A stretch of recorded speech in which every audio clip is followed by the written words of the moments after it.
Hello నమస్తే అండి. వాళ్ళు మనం తెలుసుకోబోయే విషయం ఏంటంటే శాంసంగ్ డబుల్ డోర్ ఫ్రిడ్జ్ మనకి ఎంత యాంప్స్ తీసుకుంటుంది అనేది వాళ్ళు మనం ప్రాక్టికల్ ఒకసారి చెక్ చేస్తుందండి.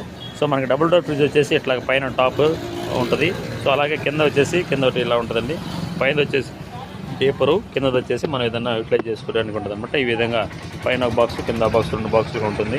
బ్యాక్ సైడ్ వచ్చేసి మనకి ఈ విధంగా ఉంటుంది. అయితే మన పవర్ అట్లాగా పవర్ బోర్డులోంచి మనం పవర్ ఆన్ చేసుకున్న తర్వాత యామ్ మీటర్ మనకి కేబుల్ ఆన్ చేసిన తర్వాత మనకి ఎంత యాంప్స్ అనేది ఇక్కడ చూపిస్తూ ఉంటుంది. కంప్రెసర్ ఆన్ అయింది.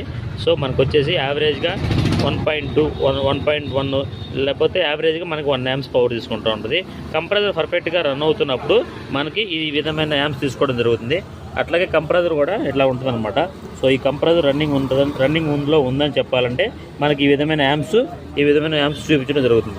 సో ఈ విధంగా మన కంప్రెసర్ పర్ఫెక్ట్గా రన్ అవుతుంది అన్నదానికి ఇది మనకి శాంపిల్గా తీసుకోవచ్చు అనమాట. ఈ వీడియో మీకు నచ్చినట్లయితే లైక్ చేయండి, షేర్ చేయండి, సబ్స్క్రైబ్ చేయండి.